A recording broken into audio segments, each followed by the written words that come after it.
마틴 부부의 가짜 왕자와 진짜 왕자 동화책의 내용을 요약하고 주 포인트를 설명해줘. 포에서는 대답을 하더라고요. 네. 서물라이즈 된 건데 현대쌤이 한번 읽어봐 주실래요? 거짓 왕자와 진짜 왕자는 마틴 부부의 동화책으로 형제로 자랐지만 성격이 매우 다른 두 왕자의 이야기를 담고 있습니다. 거짓 군주는 이기적이고 잔인하지만 진짜 군주는 친절하고 관대합니다. 이야기는 거짓 왕자가 진짜 왕자를 속여 정당한 유산을 빼앗고 그를 왕국에서 추방하는 것으로 시작됩니다. 진짜 왕자는 방랑자가 되어 결국 자신과 힘과 지혜에 의지하는 법을 배웁니다. 결국 자신의 힘과 지혜에 의지하는 법을 배웁니다. 한편 거짓 왕자는 더욱 포악하고 압제적이 되어 왕국을 파멸로 이끕니다. 결국 진짜 왕자는 왕국으로 돌아와 가짜 왕자에게 결투를 신청합니다. 자신의 방식이 잘못되었음을 깨달은 거짓 왕자는 결투를 포기하고 진짜 왕자가 왕국의 정당한 통치자임을 인정합니다. 진짜 왕자는 그의 형제를 용서하고 그들은 동등하게 함께 통치합니다. 이야기의 요점은 진정한 리더십은 부, 지위 또는 직위가 아니라 내부에서 나온다는 것입니다. 진짜 왕자는 그의 직함과 물질적 소유물을 박탈당했음에도 불구하고 그의 성격에 충실하고 결국 통치자로서 그의 정당한 위치를 되찾습니다. 반면에 거짓 군주는 군주라는 칭호를 가졌을지 몰라도 진정한 지도자의 자질이 부족하여 결국 임무를 수행하지 못했습니다. 동화책이 독일어로 돼갖고 자 이렇게 돼 있는데 딱 요약을 해줬잖아요. 그리고 요점도 이렇게 정확하게 짚어줘. 진짜는 외적인 어떤 아우라에 의해서 뭐 군주란 칭호를 가진다고 진짜가 가짜가 진짜가 되는 게 아니라 진짜는 변개되지 않는다. 이런 걸 이런 대가들은 동화로 표현하죠. 쉽게 사람들이 이해할 수 있는 동화책으로도 부부의 매력이죠. 이런 게 있는 거죠. 또 굉장히 어려운 이야기를 우리 공부하고 있는데 갑자기 그러면 나와 너의 관계에 대한 이야기로 풀어줘 하면 동화로 이야기해줘.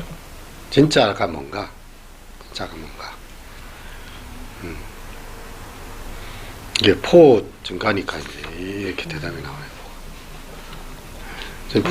포에 관심이 많아가지고 예. 그리고 이것도 안 물어봤어요. 포한테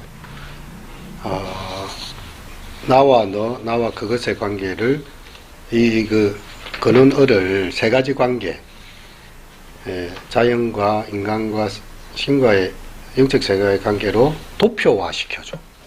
제가 만든 게 아니에요. 이게 도표화 시켜줘. 그 도표를 이렇게 만들어서 제가 찍찍찍찍찍 하면서 보면 이렇게 하는데 얼마 걸려요? 뭐 그리 오래 안 가요. 도표로 만들어라. 이거 보기 좋게. 그러니까 나와 너의 관계죠. 아이슨 그죠? 영어를 이제 같이 보면 조금 나와 너의 관계죠. 이렇게 해놓고 첫 번째는 relationship with natural, with human being, spiritual world 이렇게 해가지고 나와 그것의 관계로는 자연이 사용 혹은 조작, 사물이나 도구로 보는 거. 포가 답을 할 거예요. 그러니까 나와 당신은 개인적이고 의미 있는 연결로서 대화로서 자연을 경험하는 거. 그리고 이해하기 쉽네. 그리고 나와 너의 관계, 그것의 관계를 인간에서 표현하면 인스트루멘탈이 무슨 뜻이죠? 도구적이란 말이죠. 이 얘기를 번역을 이제 기약이라고 했는데 도구적인 관계로 개인적인 목적으로 타인과 교류하기 이득 또는 의무적으로 하든지 이득을 위해서 하는 거는 마음이 안 담겨 있다. 여기도 보면 마음이 안 담겨 있잖아요. 이런 거는 그냥 사람과의 관계도 나와 그것의 관계로 만든. 그럼 나와 당신의 관계 사람으로 만나는 거는 진정한 만남, 다른 사람을 아주 독특하고 유일하게 만나기, 자신의 개인적인 만남이고 이렇게 된다. 개인의 독특성과의 진정한 만남이 이루어져요. 마지막 나와 그것의 관계를 영적 세계로 보면 영적 세계에 접근을 하는데 간접적인 접근, 의식이나 교리나 중재자에 있어. 그렇게 간접적으로 경험하는 종교, 그는 그것의 관계고, 그럼 너로 만나는 거는 상호관계, 신과 함께 직접 만남.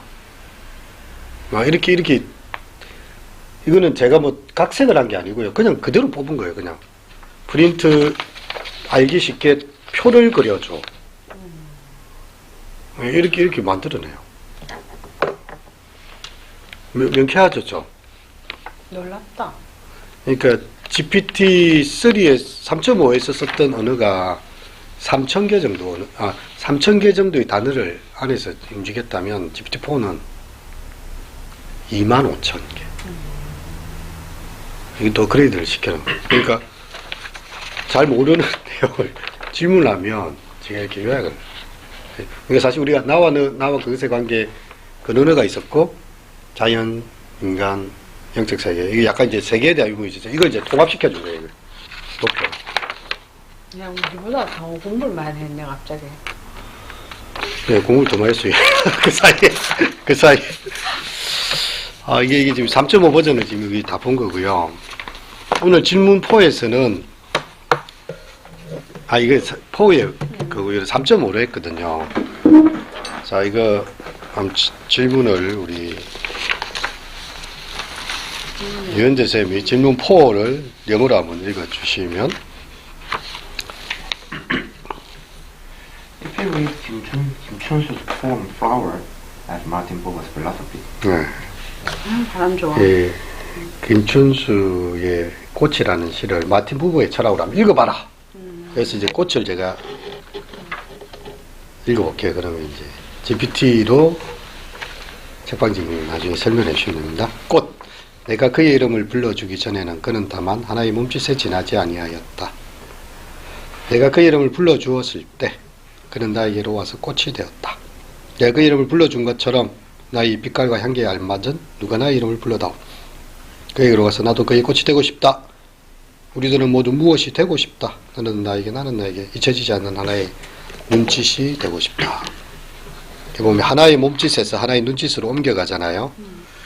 아무것도 아니었는데 이제 와서 꽃이 되어주는 거죠. 이름을 불러주기 전에는 몸짓이 그냥 하나의 몸짓이었는데 이름을 불러주니까 이름을 불러준다는 게 이제 너로 호칭하는 거죠. 누가 나 이름 불러주면 나는 이제 눈짓이 되고 싶다. 자, 이 시를 부버 철학으로 읽어달라는 거죠. 자, 그거 이제 한번 이거는 저희의 글이 아닙니다. 이 부버가 GPT가 대답한 거예요. 예. 김춘수의 시꽃은 자연 속에서 꽃을 만나 심오한 교감과 이해의 순간을 경험하는 경험을 묘사하고 있다.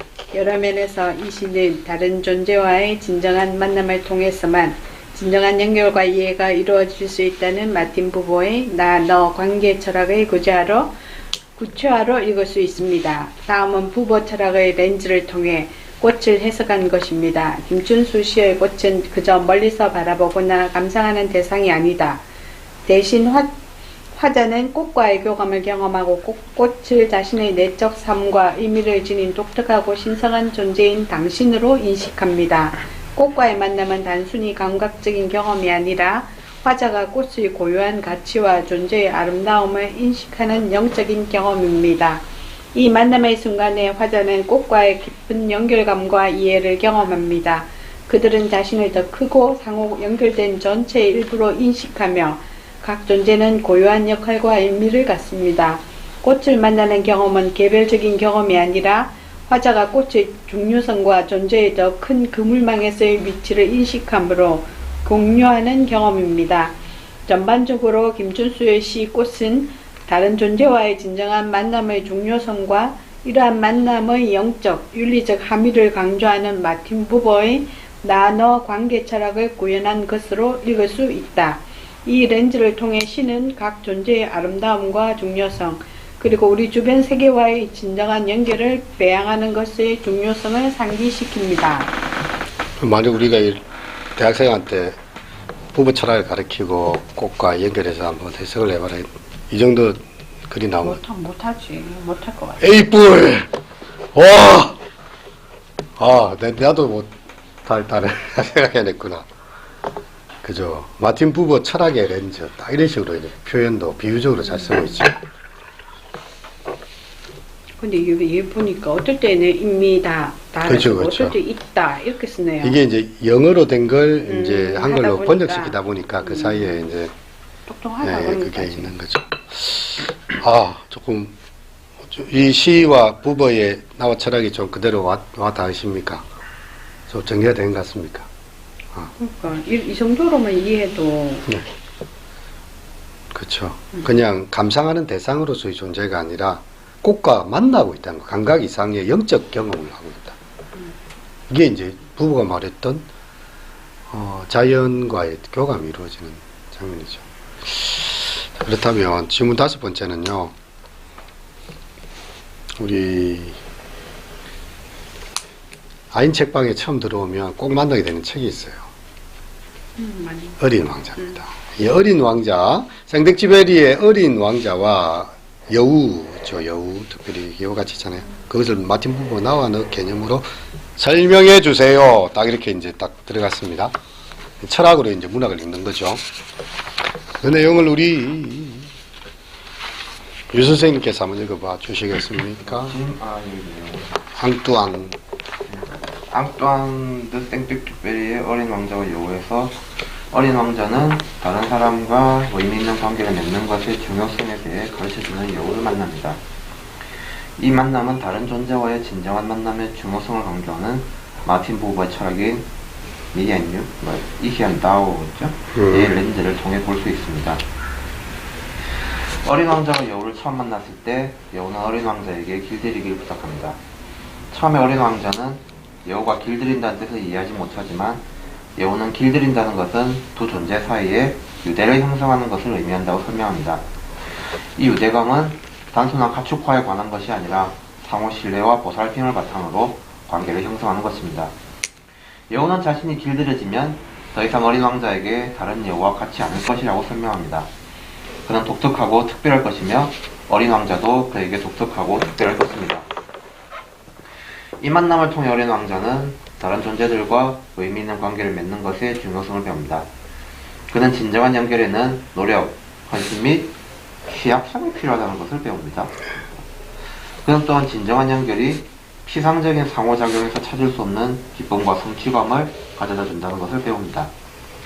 이 만남은 다른 존재와의 진정한 만남의 중요성을 강조하는 마틴 부버의 철학인 아이엔 바오의 렌즈를 통해 볼 수 있습니다.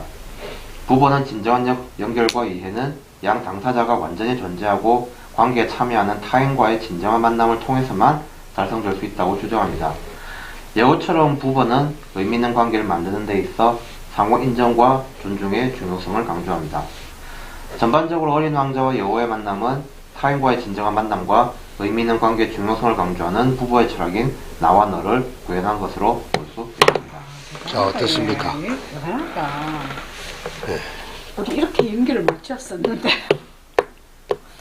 근데 이제 사람이 할 수 있는 거는 질문을 던질 줄 알아야 된다. 부버 철학도 알고 어린 왕자도 읽어봤기 때문에 그럼 이게 연결이 될 수 있다는 점에서 상당한 상관관계가 있을 것인데 어떻게 좀 표현을 해줄까를 이제 하니까 이 길들인다는 의미로 그죠? 다 이렇게 나는 생덱지벨이라고만 했는데 앙뚜안 드까지 다 찾아냈어요. 더 이렇게 그 사람의 플레잉까지 그러면서 노력과 헌신, 취약성, 자기의 약함을 내어주는 거죠. 그래야 서로 길들여지니까. 완벽하게 해서는 길들여지지 않으니까. 이제 더 질문을 할 수 있어요. 취약성이 필요하다면 취약성이 무엇인지 다시 한번 알아듣기 쉽게 초등학교 2학년으로 설명해봐. 대학생은 너 말고. 이렇게 하면 또 이걸 또 설명을 해줘야 돼. 계속 이게 딥러닝이 되는 이게 할 때마다 새로 질문하는 게 아니고 이 맥락을 계속 가지고 있어요, 얘는. 이 다음에 대한 질문이 뭐가 나올 것인가. 앞에 걸 다 이해하고 있다는 말이고. 그래서 거기 꽃도 나오죠. 네, 장미. 예, 장미한테 어떤 질문을 합니까? 다른 별에 가서도 꽃을 키울 수가 있잖아요. 근데 이 별에서 키우는 이 장미 한 송이와 다른 곳에서의 장미가 똑같다, 다르다? 다르죠. 다르죠. 왜? 여기서 말하는 길들이기로 보면은 진정한 특별한 만남이고 그렇죠. 그 수많은 것 중에서 내가 이 꽃을 만났고 이 꽃은 나를 만났고 얘를 씨를 심고 물을 주고 계속 관리해줘 애정이 들어갔고요. 노력 헌신. 이 상호관계에 인정이 있었기 때문에 이 꽃은 다른 꽃은 그것이라 할 수 있지만 이 꽃은 너라는 거죠. 나에게는. 그 아이들이 그렇잖아요. 가방을 들고 있어. 부모 입장에서 낡은 가방 쓰레기통에 버리라니까 안 돼. 왜? 자기의 첫 가방인 거예요. 이거는. 그 가방에 넣으면서 학교를 처음 갔고 그 가방은 단순한 가방이 아니라 자기의 기억 매체거든요. 근데 부모는 다 낡은데 갖다 버리지. 다 낡은 고민형인데 갖다 버리죠. 애는 지금 얘한테 관계가 돼 있고 상호 그게 돼 있는데 부모 입장에서는 쓰레기를 왜 안고 있냐. 쓰레기 갖다 버려라. 아니죠. 이 아이에게는 이 고민형이 엄마 대신이기도 했고 이 고민형이 자기가 피곤할 때 따뜻하게 품을 수 있는 물론 더러워지고 눈도 빠지고 손가락도 이렇게 막 이렇게 다 흘러 있지만 나와의 관계로 만들어져. 근데 이제 그것으로 던져버리니까 애들이 충격을 받는 거죠. 책에 필요 없는 거예요. 얘는 이게 필요한 거예요. 이게. 혹시 여러분들에 의해서 물건이나 뭐 이런 뭐 다른 것에서 나와 너의 관계 그것의 관계가 혹시 좀 경험됐던 예가 있으시면 생각나시는 대로 하나 정도씩 나눠볼까요?